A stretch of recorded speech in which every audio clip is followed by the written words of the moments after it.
Baie welkom by hierdie tyd van stilte en nadenke. Laat alles om jou tot rus kom en bring jou gedagtes en jou hart onder Jesus se beheer. Jy's hier om tyd saam met hom te spandeer.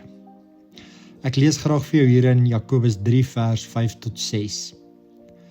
So is die tong ook iets kleins en tog kry dit groot dinge reg. 'n Klein vuurtjie kan 'n groot bos aan die brand steek. Die tong is ook 'n vuur. Dis vol dinge wat jou verhouding met God kan bederf. Dit kan jou hele lewe in vlamme laat opgaan, want die duiwel steek dit aan. Nou dink aan 'n klein vonkie in 'n droë veld, veral in die wintertyd. Net een vonkie en skielik is daar 'n groot veldbrand wat nie gestop kan word nie. Net so werk ons woorde.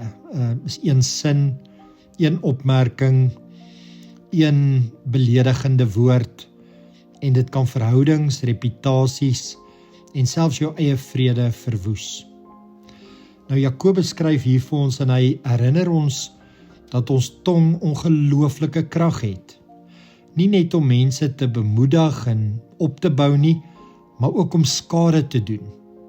Dit gaan nie net oor vloekwoorde of skinder nie, maar ook oor hoe ons praat, hoe ons kritiseer, hoe ons oordeel.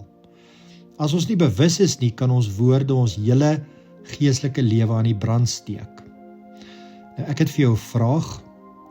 Waar gebruik jy jou woorde tans op maniere wat nie eer aan God bring nie? Of waar moet jy dalk ophou praat of ander woorde kies? Of waar kan jy met jou woorde genesing bring in plaas van skade? Nou ek wil jou 'n tyd gee vir stilte, vir oordeenking. En ek nooi jou nou om vir 'n oomblik stil te word, laat die Here jou wys waar hy jou woorde wil heilig maak en skoon maak, reinig maak, suiwer maak. Kom ons gaan nou in 'n tyd van stilte in.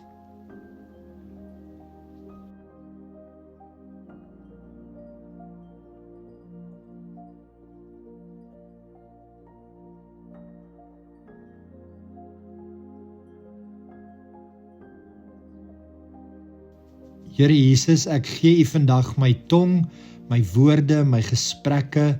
Here, reinig dit, steek dit aan met die vuur van die Gees. Maak my woorde 'n bron van lewe, nie van vernietiging nie. Ek wil praat soos U sou praat, Here. Gee my U gedagtes, U denke, Here, en help my om mense se lewens op te bou deur die woorde wat ek gebruik en my eie lewe op te bou deur hierdie woorde. Ek sê vir U dankie daarvoor en ek bid dit in Jesus se naam. Amen.